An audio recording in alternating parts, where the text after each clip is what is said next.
And I'm sure a lot of challenges also come with that, right? Because in India, they also say that after every 60, 70 kilometers, you see a new community, people speaking different language, celebrating different festivals, eating different food. I don't know. And the job opportunities or maybe employment, the things are very different from communities to communities. How do you actually adapt with that, this can be very scary at times. The most challenging part was I never felt alone because I always felt that people were taking care of me. I was a guest. And that's something that I've also found really fascinating. I really appreciate about India that people, and just South Asia in general, they will take care of your guests. They will never make you feel alone, even if they don't speak your language.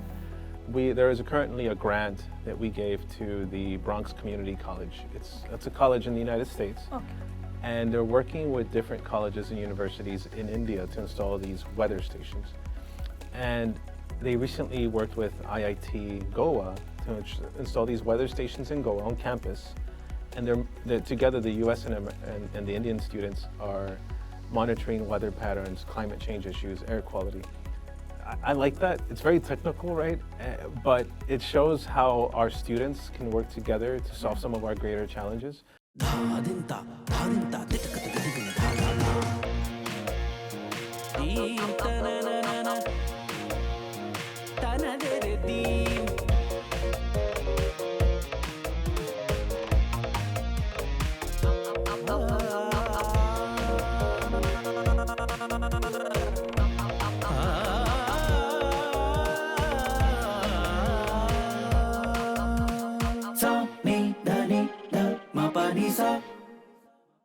Hello everyone, thank you so much for joining in. My name is Srishti Pragat and today Impact Talks is at US Consulate in Mumbai, and today we have the honor to have an exceptional guest on our show, a dedicated and experienced Foreign Service Officer, Greg Pardo, who is currently serving as a spokesperson of US Consulate in Mumbai, India. Greg, thank you so much for joining us. Thank you for having me here. Thank you. And we are very, very excited, to understand several things about being a diplomat, what it is to be a diplomat, your experience till now, and specifically about India. Delve into the intricate web of international relations, understanding diplomatic missions, because, consulates are also involved in social impact work, and also primarily also go through the role and responsibility of a consulate. So from somebody outside, we very little know about the role and the responsibilities that consulates basically have. So we understand consulates' primary work is to look into visa-related information and services. But I know you guys do multiple things here. I love one of the initiatives that you run here, Dosti House, if I'm right. Yes. So you run engaging programs. You also have your own podcast show, Charcha Cast, where you do cover stories that inspire. Not just that, you also dance, sing, celebrate festivals. And it was so nice to see that you also do a lot of online and offline campaigning programs. So before we get into all of this, let's go back to your childhood and start from there and understand that because while we were researching about you, your background, we were very curious to know more, because you come from a very interesting family background where your father is a third generation Mexican American and your mother is a Mexican. So you grew up in a bilingual household. I did. How has that been, and how has that actually inspired you to pursue your career in diplomacy and now making this transition into being a spokesperson? That's a great question. And again, like I said, thank you for having me on your show, in our place, which is kind of cool. And it just shows how we can do a lot of great work and through collaboration. To your question, yes, I am a Mexican American. That means I'm an American of Mexican descent. And my mother is a Mexican immigrant, and my father is actually fourth generation Mexican American. Oh, okay. Yeah. Not a problem. But it's interesting because you look into that. Yes. And I mentioned that, and why is it important that I point that out? I'm sure many of your viewers, but also it happens to me daily when I go and present myself as a US or an American diplomat, people are always confused. They're like, but we thought you were Indian. You don't look like an American diplomat. And of course, what does that mean? That means they probably expected somebody with white skin, blonde hair.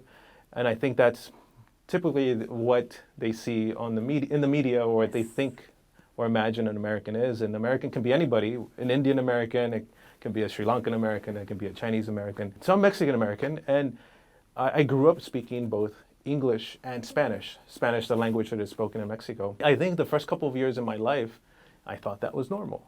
People speak two languages in any American household. That's what I believed. But then I realized as I got older that not everybody did that.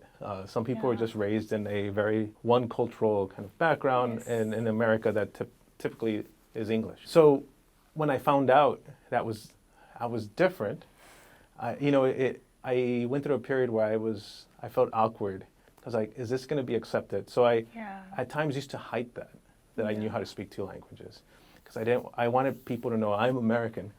But as I got older, I realized how great it was that I spoke two languages.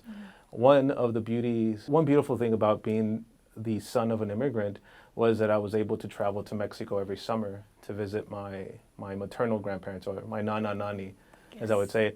And I would have to speak in Spanish there. But of course, my cousins in Mexico used to not view me as a Mexican, they view me as an American. So I always used to have a foot in two different worlds. As I got older, I realized navigating different worlds all the time really gave me a lot of skills. There's something in America that there's a term we use, it's called code switching. Meaning, when I'm in a certain environment, I use certain characteristics or cultural characteristics I know. If I have to switch in another environment, I switch again. So what does this mean for me? It meant when I was with my American friends, obviously using the American lingo, talking about American culture. When I was with Hispanic or Mexican Americans or Mexican immigrants, for example, I would switch to Spanish, and there was a different lingo. So it's kind of like, when you're in Delhi, you use a certain way of talking, but when you go down to Madhya Pradesh, there's a different lingo. That's code switching, and you use it. And sometimes you do it subconsciously. And I think that's something that has served as a really great skill in diplomacy, because I'm always talking to different people from different walks of life, different economic stratas, different languages. And that's something you really need when you're navigating different cultures. So something that I was at one point in my life ashamed of, because I thought I was an outsider, I've embraced it now. And it actually helped me learn other languages, because I grew up speaking two. So thinking in two languages, kind of like in India, some people speak more than two languages, which is amazing. There are multiple, so many local languages here. So lovely, amazing. And how do you think this Hispanic heritage has actually, plays a role in the way you navigate your work, especially in India? Well, just for your viewers, what does Hispanic mean, right? Yes, please. Well, Hispanic is a term that is used in the United States, and it's used for communities who come from countries where Spanish is spoken. And so that's not just the country of Spain, but also a lot of its former colonies throughout Latin America. So Mexico, Argentina, Peru, Ecuador, Venezuela, Colombia. So they consider those individuals Hispanics. And then sometimes you hear the term Latino, which means not just Spanish-speaking countries, but also Portuguese-speaking countries. And so Brazil, or Haiti, which speaks Creole or French. So for Hispanic, that's what I am. So if people are wondering what's Hispanic. Thank you for the explanation. Even I had to research, go through the Google of understanding what that means. It's like somebody saying Asian, right? Asian can mean somebody from Singapore, somebody from India, Sri Lanka, Burma, Japan. Like, what do you mean by that, right? And it's good for people to know. But I'm always happy to explain what that is, because it explains my story. Absolutely. I might be wrong on the percentage. In terms of 18% of the population in the United States is Hispanic. 18? 18. I might be wrong. Approximate. Approximate, or I might be, I have the figures wrong. I'll look them up.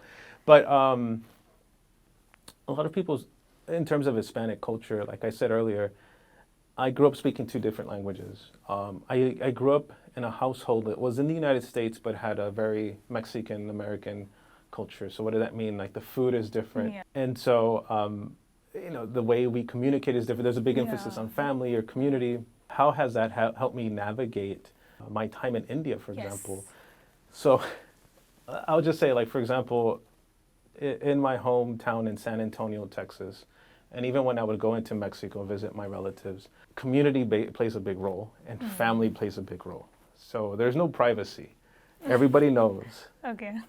When I first came to India in 2005 as a student, I realized that people always used to ask me about everybody in my family, including uncles and aunts. There was no sense of privacy. People like to get very close and talk to you. Yes. And I was like, oh my gosh, it reminds me a lot of Mexican culture. Yeah.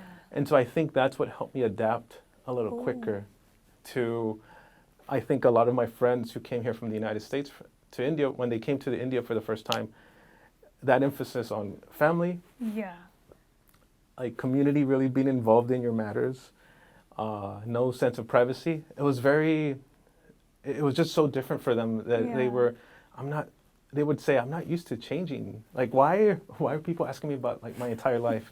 And I was like, oh, this reminds me of Mexico. So I think that's what helped me with adjusting a bit.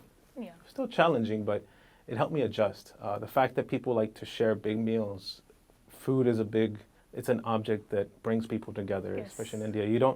When somebody comes to your house, you serve them chai or whatever. And in the Hispanic culture, they will not let you leave until they serve you some coffee, some Mexican sweet bread.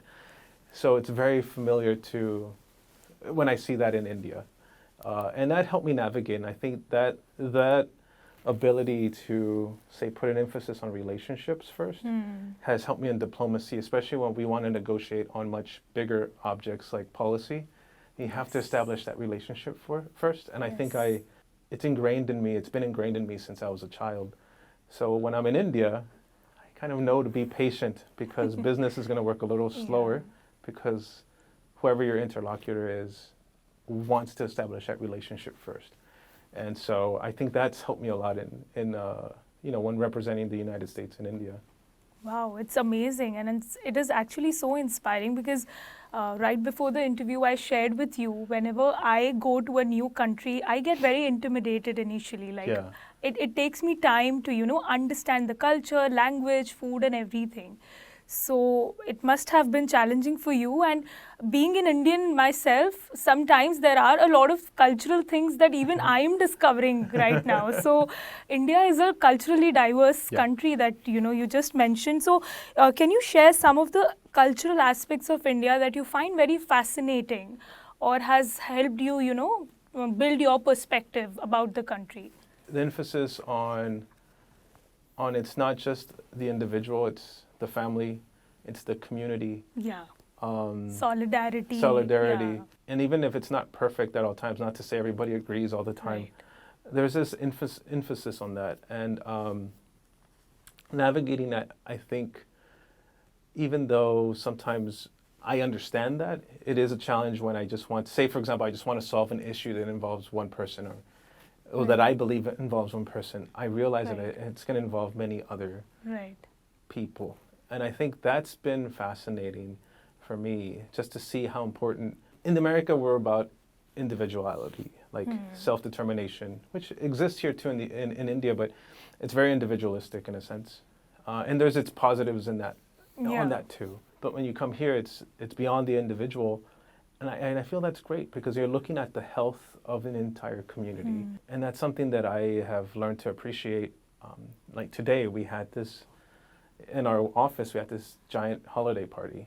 And it's including everybody. We're taking the time to thank people. In the United States, that might happen, but we wouldn't go to that extent. But I realize that if we do not do that, the morale is going to go down because it's so much part of the culture. You need to celebrate each other. And that's something I've learned to appreciate because I think it helps people become happier. You're never alone. You learn a lot about each other. You appreciate each other. Yes. So it's not just about work. It's about just being in somebody else's presence. And I think that's something that I've found really fascinating about India, and I appreciate. And I'm sure a lot of challenges also come with that, right? Because in India, they also say that after every 60, 70 kilometers, you see a new community, people speaking different language, celebrating different festivals, eating different food. I don't know. And the job opportunities or maybe employment, the things are very different from communities to communities. How do you actually adapt with that, this can be very scary at times. Well, so before Yeah. before we started today, Yeah. you were saying that you were fascinated on how I was able to adjust Yes. living in different places. Yes. I've lived in Delhi, Kolkata. Now in Mumbai. I did a lot of work in Ranchi and Patna. I've been to Bhopal. But I also lived nearby. I lived in 2 different countries in the region. I lived in Dhaka for 2 years in Bangladesh. Nice. And I lived for a while in Burma, in Rangoon. Those are also very different places. I think my ability to adjust as from my childhood, eased the transition, but that does not mean it wasn't challenging. I think the most challenging part was I never felt alone because I always felt that people were taking care of me. I was a guest. And that's something I've also found really fascinating. I really appreciate about India, that people, and just South Asia in general, they will take care of your guests. They will never make you feel alone, even if they don't speak your language. Yeah. But that's the point. When you do not know the language, even if people are taking care of you, it's hard to communicate. So that's when you do feel alone. So I still remember feeling extremely alone in Bangladesh when I first arrived because I didn't know Bengali or Bangla. But I learned. I made an effort. And I made it a goal to learn Bangla or Bengali. That helped me a lot because not only did I not feel alone, now I had friends and I can communicate how I felt, communicate frustrations, but also communicate about work. I was working for an NGO. But you get to enjoy each other's culture. I get to understand the culture much better. Before coming to India, to New Delhi in 2012, I learned Hindi. So I had to study Hindi for 6 months full time. So I know Hindi. थोड़ी थोड़ी हिंदी बोल सकता हूँ. नहीं, काफी अच्छी बोलते हैं आप. We'll definitely come to that. How many languages do you speak, by the way? 4, 3.5, 4. Okay. So it's English, Spanish, Hindi, and Ekto Bangla. So, but it's important and it helps me. But it helps me communicate, and you're never alone. So whether I'm in Delhi or any Hindi-speaking area, I'm okay. Now, of course, if I go somewhere where they only speak Marathi or Tamil. Or Telugu, then again it becomes challenging. But I think I've become so accustomed to South Asia in general. I find a way to get along and make friends somewhere. But is it challenging? Yes, because in one place you can be speaking in English, and then you go to another place it's Hindi, another place it's Gujarati, Marathi, Bengali, and then you have Telugu in the south, Tamil, Konkani, and of course that's fascinating, but also challenging at times. But I think what I've done since I first started coming to India is just allowing myself to be invited to people's homes. Even if I don't know the language, communicate with them, have chai with them, have coffee with them, have a meal with them, because I think that's what really helps me create that bond. And I think that at the end of the day, I become friends with people. So my wife gives me a hard time because every time we're going down our street here in Mumbai, I'm always waving at neighbors or the barber shop, the barbers. Or, it's like, you know them? I was like, yeah, they're my friends. I come and chat with them. So I try to make friends with anybody I can because that's what helps me integrate myself into the community and feel less alone. And just when I need help, there's people around me. So. Wow, that's so interesting, and people are very accepting here. You just have to take the first step, and I feel that, as you mentioned, that's how people start, including you as a part of their community or their families. So that's great. Now let's just, I'm very excited to know about the Indian cuisines and the food that you have here. What all do you eat and what all do you enjoy eating? And do you also cook now some of the Indian dishes? So on a daily basis, I can eat dal chawal. I'm fine. Or rajma chawal, I'm fine. And I'm happy with that. But I don't want to get myself in trouble and say I like this one particular cuisine, because then people are like, wait. I think I'm going to say the same thing our ambassador said. I'm going to eat my way through India. Okay. My mouth is watering just thinking about the different foods. There's so many different delicious, amazing foods throughout India. So whether you're in the south and you're having South Indian food, whether it's dosa or what is it, lemon rice or curd rice, dahi chawal, or you go to West Bengal and I love their dal bhat mach. or if you're like in places like in Jharkhand or Patna, you have Litti Chokha. Yeah. You're in Mumbai, Vada Pav. Vada pav. It's amazing. You go to Punjab, you have Punjabi food. I love biryani as well. It's just really great. Rajasthani thali. It's really good. I think for me though, if I can only have one thing and it's easy to get, it's dal chawal. I'm happy. That's the comfort food It's a even for comfort- the Indians. Most of the Indians, and I feel. think it's because like, or rajma chawal, because the Mexicans we eat rice and beans. Oh, yeah, And right. a thing called yeah. tortillas, which are like rotis. Rotis. So for me, dal chawal and some roti, I was like, oh, it's like Mexican food. It's like ghar ka khana Yeah, gar ka for khana. you. So I can have it. I love to make dal. I love to make pulao at home. I have taken a biryani cooking class, but I have not prepared the biryani in my backyard like I wanted to, and despite buying a pot this big. Yeah. But yeah, I cook some of those foods, and especially being here, it's like, well, let me cook some of these foods, see if they're okay. But yeah, the food in India is amazing. Yeah. And also the Northeast. I've traveled throughout the Northeast, and the Northeast food. Yeah, so it. Lots of variety. Yes. Okay, now let's just talk about the festivals in Yeah. India. And, are there any festivals that you particularly enjoy or you find very fascinating and meaningful?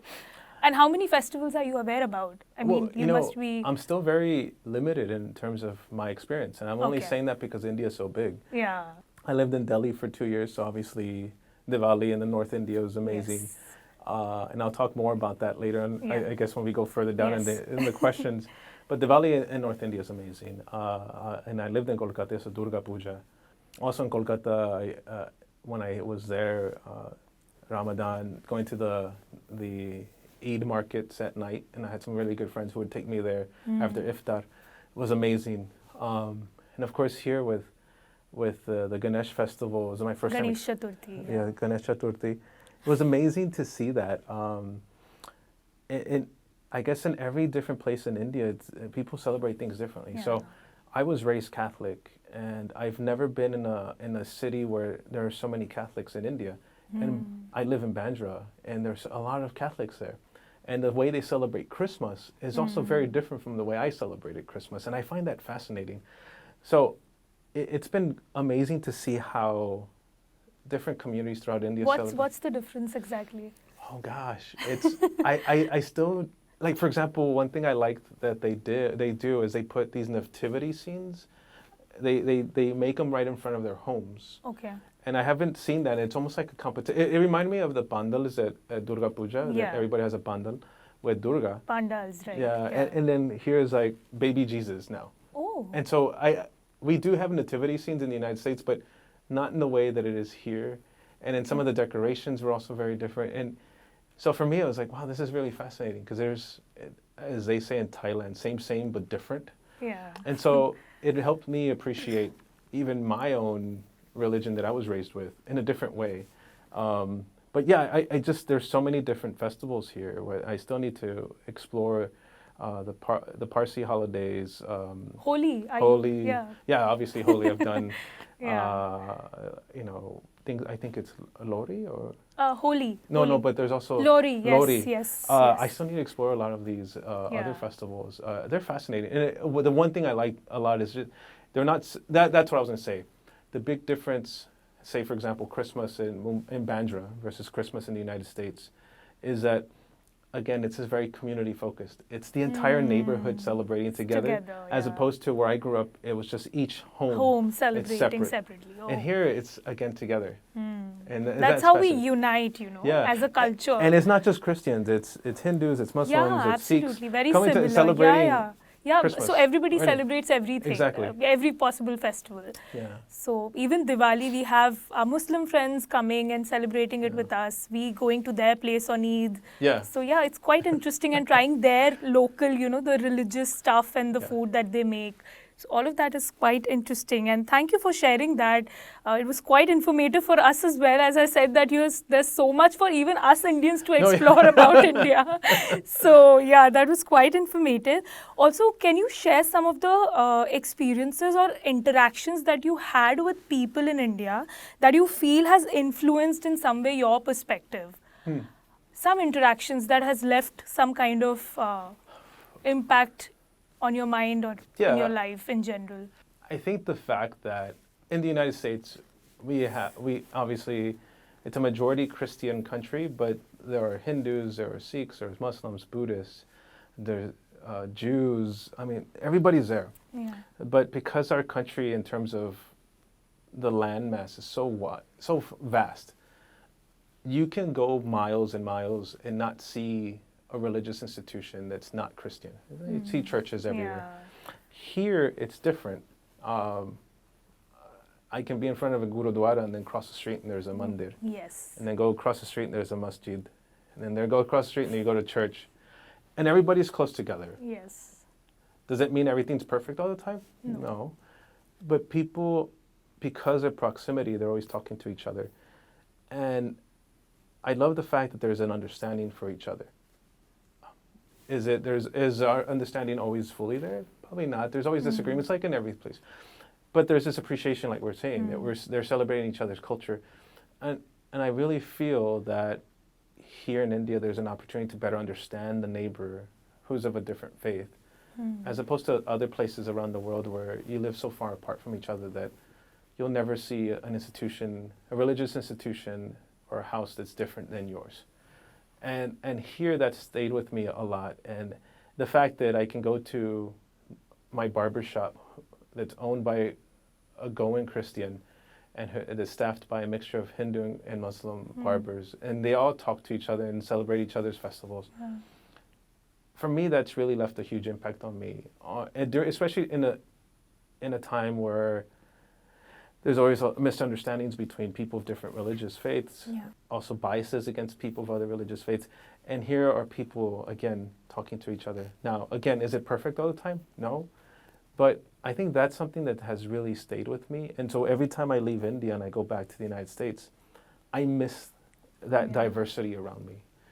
And I think that's why I every time I come to India, there's this comfort in that there's people from different religious institutions hanging out with each other, and there's an appreciation for each other.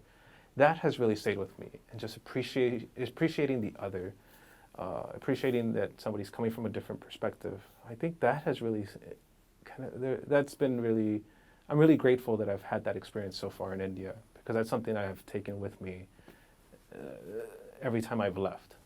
So that's something that's been really good. Yeah.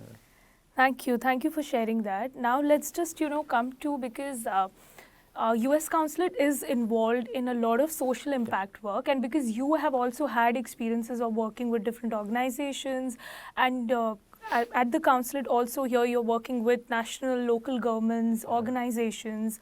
What are the priority areas where, of the US government in India, basically? And what all issues are you working on, and how are you working exactly? Because as an outsider, we have zero idea. And how can organizations or maybe partner donors can collaborate with you in any way? Yeah. Well, the US Consulate here in Mumbai, obviously a lot of people think we only do visas. Exactly. And there is a visa section, obviously. Our first priority is to take care of American citizens living in Maharashtra, Madhya Pradesh, Chhattisgarh, Goa, Gujarat. So that's our priority. Also, giving visas to Indian citizens who are wanting to travel to the United States for tourism and business, to study, to work. But we're also here to facilitate business between the United States and India, trade, here to promote US higher education, also collaborations between the United States and India on university partnerships. And our priorities as a consulate here are economic prosperity, inclusivity, and security. A big focus there is women's economic empowerment. We're in Mumbai, where it's the financial capital of India.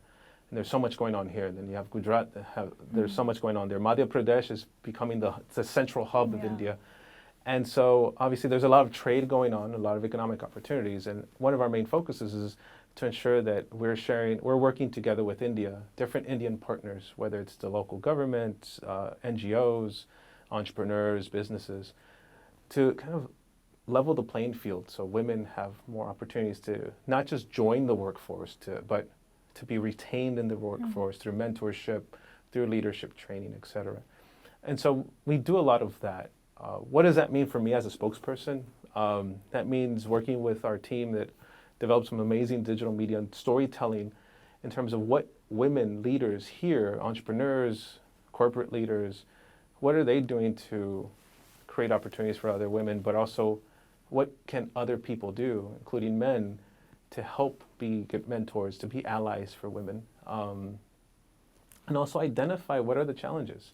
We see a lot of women dropping out of the workforce despite going in, but only because are there opportunities in terms of transportation, safety, is there childcare? I mean, there's so much more to go on. So we work a lot with different partners in India to try to address these issues, try to share the stories of successful women so other women can see and learn lessons from there. For me as a spokesperson, we talk about, okay, when we're inviting the press to cover our stories, because we've had NASA here, we've had the International Olympic Committee here, do we ensure that we're also inviting female journalists? Are we just inviting male journalists? We don't want a room full of men. We also want to do that. So I want to create opportunities for women, because there's a lot of women out there who are covering these issues. We need to make sure that we empower them. So that's our big focus there. So that's why we go beyond just visas, even though that's a major issue. We do so many other things here, and I think that's where I find fascinating, to be able to tell that story, to meet with folks like yourself who are doing great things in Bhopal, and see how we can identify ways to tell that story of women who have been successful, but also identify those challenges and try to find ways to address them together. Like you shared about, the work that the Consulate is doing in terms of, community service and social impact. Can you share some of your favorite projects that are helping promote this US-India partnership? Well, I'll share a couple. There's one that I'm not involved in, but I'm a big believer in. Well, I am involved in an indirect way.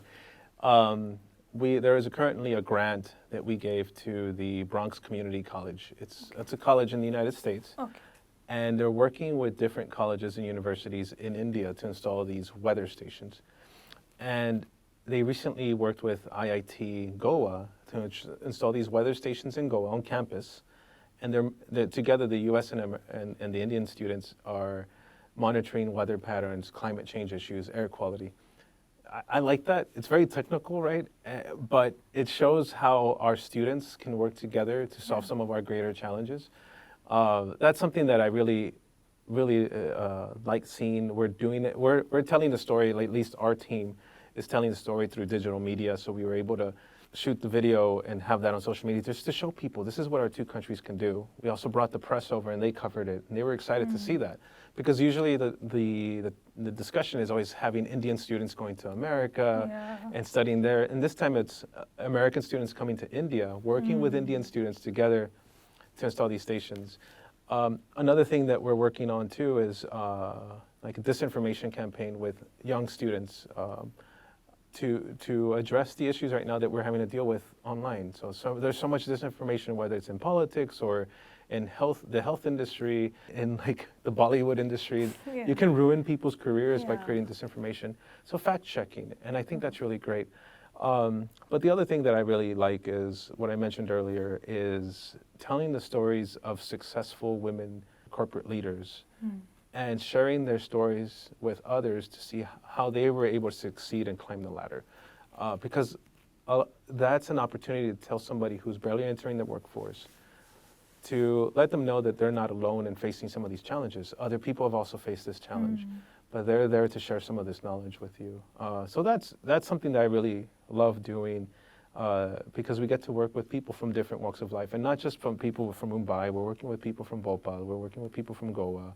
We're working with people from Pune, these different places. So it's not just the major cities, it's everywhere else. And that's something that I really like and I find fascinating. And I hope we can continue to do much more together with India to address some of our greater challenges that we're facing in the world. And I would really also want to know now, this wasn't a part of the question, but now I'm very curious to know. You're making me nervous. How has your experience of working with the Indian government been? Like, how is it different from, you have worked in other countries as well. How do you feel is working with Indian government is a little different, or in what terms you feel is it the difference basically? Yeah, I think the difference is because I have had so much experience in India that I know a lot about the culture. Yeah. So I've worked with Indian government officials in Washington, D.C. When I was on the India desk. So I used to work a lot with the Indian embassy there.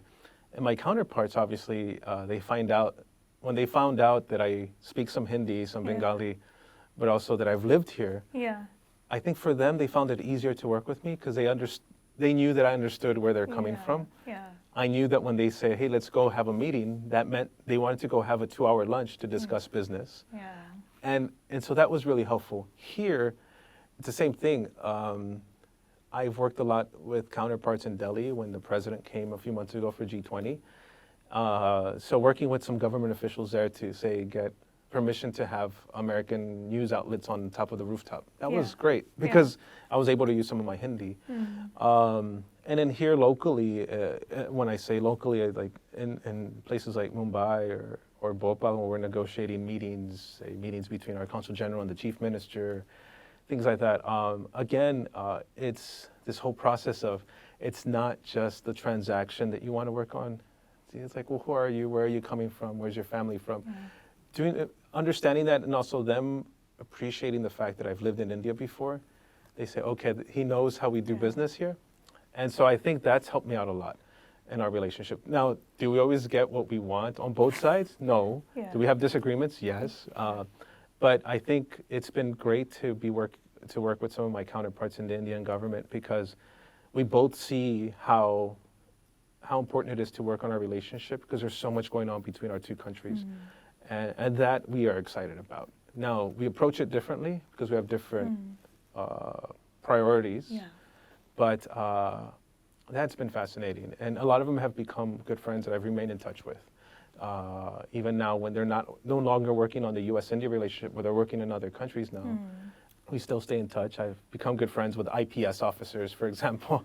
There was one who called me the other day just to see how I was doing. He's from Ranchi. He's an IPS officer based in Ranchi. And he was like, hey, how are you doing? And I was like, I'm doing fine. Like, thank you for calling. And he was like, just asking to see how my son was doing and everything. And I was like, that's really cool. And he's like, well, when are you going to come back to Jharkhand just to visit? I was like, soon. And that's really nice. But it's beyond just the work. It's a personal relationship. But like I said, again, I think we both see how important it is to continue to build this relationship together. And I think that's the excitement that we have or sense when we work together. So even when we have minor disagreements. So whatever the priority areas that the US government has for India basically, is it based on the research that you do, or how do you kind of pick up, the issues that you feel are important for this country?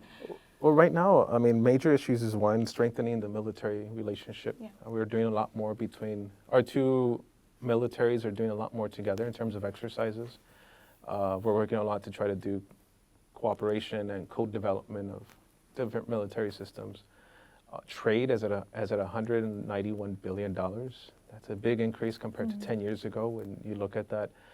So when you see the writing on the wall, you have to go and help that.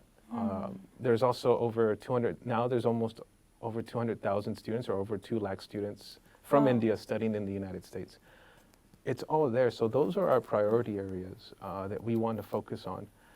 In addition to much more, whether it's collaborating on healthcare, collaborating on the cancer research areas, collaborating on energy, collaborating on climate. And those are the areas that we really need to focus on because that's where naturally, even without the government's involvement, a lot of things are going on. So obviously military, we do a lot together. But for example, business between the United States and India, that's going on its own. So we have to go and identify ways to make it easier between our two countries to do business with each other because all these business leaders are working together. Universities working together. That's happening on its own. So how do we help them increase that? NGOs working together to eradicate poverty, for example. How do we support that? So those are areas that we're really trying to focus on because there's so much going on between our two countries. And one of the key players in that is the Indian diaspora in the United States. So people who are Indian American or people who are Indians who immigrated to the United States and are working there, they've been helping this relationship go. And so we work a lot with them as well on that. Thank you for sharing. Now let's do a fun segment. Yeah, sure. I think we have had a lot of serious conversation. So because we are very excited to see your, your grip on Indian languages and Hindi specifically. Okay. So, so I'll ask you some questions. It's up to you if you're comfortable answering in Hindi or whatever. Like you मैं can choose. कोशिश करूँगा क्योंकि मेरी हिंदी नहीं अच्छी नहीं है तो नहीं, काफी मैं अच्छी है। धीरे-धीरे बोलता हूँ तो Okay. No, so but I do agree that Hindi is not an easy language Yeah. to learn, I mean, it's kind of like easier to learn English. I think out of my experience, I can say that. Okay. Yeah, so kudos to you for the effort that you made to learn Hindi. Okay, so can you speak how are you in 5 different languages or maybe 3 different languages? 3 different Yeah. languages. So, how are you in English? Yeah. In Spanish, ¿cómo estás? Yeah. In Bangla, apni kamo na chin. And in Hindi, aap kaisi hai? Okay. Sab बढ़िया? तबीयत ठीक है? Lovely. क्या हाल है? Lovely. Okay. Are there any Hindi words that you find very interesting and that you kind of use very often also? I love जो सुनने में बहुत आपको अलग लगते हो. I love it when people say, "Are yaar." Yeah, this is like a Must irritate karna yaar. That yaar is always Yeah, there. yeah, It's like, yeah, and I like that. yeah. I know it's like people say it's like, dude. Yeah, I like it. I just hear it all the time, and I also say it a lot. Are yaar. lovely. Or baap re baap. When something happens, like Baap re baap. Yes. Okay, what Bollywood movies do you like? oh man, that's a good question. Old ones, Vakt, Okay. loved it. Okay. I thought things like Mother India, same Yeah. thing. Sholay is one of my favorites. It's a Oh. cult classic. I think Dharmendra is an amazing actor, handsome guy. Yeah. I think was it Evening in Paris? Yeah. That was also fun. Yeah. Leadist. I mean, obviously everybody's gonna say DDLJ, so yes, Yeah. I have fun with that. But I like Swadesh. Swadesh. Yeah. If somebody asks me name that one Yeah. Shah Rukh Khan movie you really like, know. Swadesh, Yeah. because it talks about a guy coming back Back to his home Absolutely. to contribute his skills to his Yeah. community. And I think that's something that I find really personal because I also Yeah, like to go abs- home and do. We yeah. were talking about you going back to Bhopal Yeah. and contributing your talent to the betterment of Bhopal and the Absolutely. people of Bhopal. That's one of my favorites. I love the Jolly LLB 2 for some reason. Akshay Kumar. Akshay was there, Kumar. I yeah. love the comedy. Jolly LLB 1. I mean, Yeah, the that was first one also- is also very they're just funny great. and interesting. Yeah. But other films that I've also enjoyed that I think I really liked is like Masoom, Monsoon Wedding. Those I thought were really great. Any Bollywood actress that you Actress like, or maybe who are just great actresses. Yes. You're gonna get me in trouble with my wife. I think Tabu is an amazing Tabu? actress. Yeah. She's my favorite also. She's amazing, and Yeah. her presence on screen. is Her great. personality. Her yeah. personality. Who else in terms of another actress that I just love watching them on screen. I think it's Tabu. I think I really liked Jaya Bachchan in her early films. I Yeah, just liked yeah. her energy. I was Yeah. like, I can just sit there and just have fun watching them. So Lovely. And is there any Bollywood song that you're listening to right now? I saw one of your videos where you were singing that Spanish part of that Oh, yeah, Indian from- song, no? I don't exactly remember En the esta song. noche. Exactly. But the one song I'm listening to a lot right now, constantly, it's from Masoom. It's Lakri. No, what is it? Lakri. I'm forgetting the second part. We're gonna have to cut here. Oh, okay. Lakri ki kati. Oh, lovely. Because my son, Yeah. he goes to sleep to that. Oh. Or he'll pay attention to it. He's 9 months old, and he'll Yeah. just sit there when that song comes on. Wow. So that and Monica, oh my darling, he loves that song. He just sits there. Any other song he doesn't care for, but those 2 songs, you watch. So I'm listening to that a lot now. Great, awesome. And now that you mentioned about your family, Yeah. because you're married to an Indian, how Mm-hmm. has this cross-cultural marriage enriched your life and provided you unique insights into both the culture? Oh yeah. Yeah. Well, yes, I am married to somebody from Ghaziabad, UP. How did you meet her? Like, We worked together at the U.S. Embassy in Delhi. oh, So she was working there. She was working for Bank of America after graduating from St. Xavier's here in Mumbai. Okay. So she went back. She was working she didn't want to get her master's right away. She wanted to work, and her father was disapproved of her not going Yeah. to get her master's right away. And she did later on. So we met there. And it's a long story of we lost her passport. She asked me because she knew I was working Okay. in the embassy, and we helped find her passport. And then after that, one thing led to another, and 5 months later, we were going out for chai. And then after that, we were hanging out a lot together, Yeah. and we got married. I think a lot of what we talked about before of these similarities in terms of my Hispanic culture and Indian culture of like when she told her family about me, her parents, obviously I had to meet her brother. yeah. I had her meet her cousin brothers, Yes. her taujis, her Different fufaji, layers of approvals. mamas, mommies, her other cousin brothers, and they're like, so Okay. why do you want to, Yeah. are you just having fun or are Yeah. you serious? Yeah. But it was fascinating to see all that, and of course that's not something I would have gone through in the United States. It's like Yeah. you propose to a girl and then you both just tell your parents, hey, we're getting married, and it was like, okay. It's all okay and done. Here I had to get approval by many people, but I really appreciated that because it was like this whole family unit that is taking care of their family member, in this case my wife, to make sure that we're going to unite. So it's not just marrying a person, you're marrying a family, a culture, and that's been great. And sometimes when I go home, I was like, wow, my household is very Indian in culture.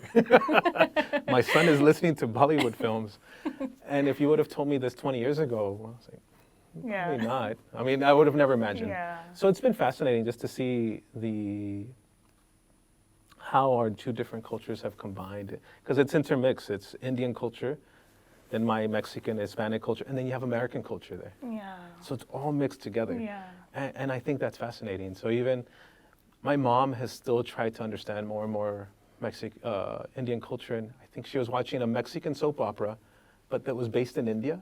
And there was so much that she learned there. So the second time she came to India, she already knew how to everybody she was going to like, namaste. And she was like, oh, this is what happens, right? When you meet a Yeah. family. I was like, yeah. And I was like, how did you Yeah. learn this? Oh, the soap opera. Yeah. So it's been cool to also see my parents try to learn more, especially my mom, to learn more about the culture. And my father, he appreciates the food. Yeah. But also my in-laws just sometimes taking an interest in how I've always brought up. So it's been great. And I think that's something that's been fascinating. So when we talk about US-India Dosti, it's not just what I'm working on. I was like, oh yeah, it's also my family. Yeah.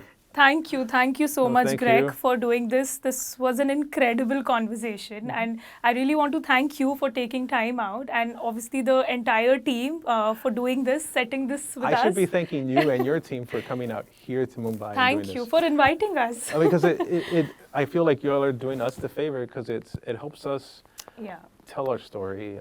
We really appreciate that.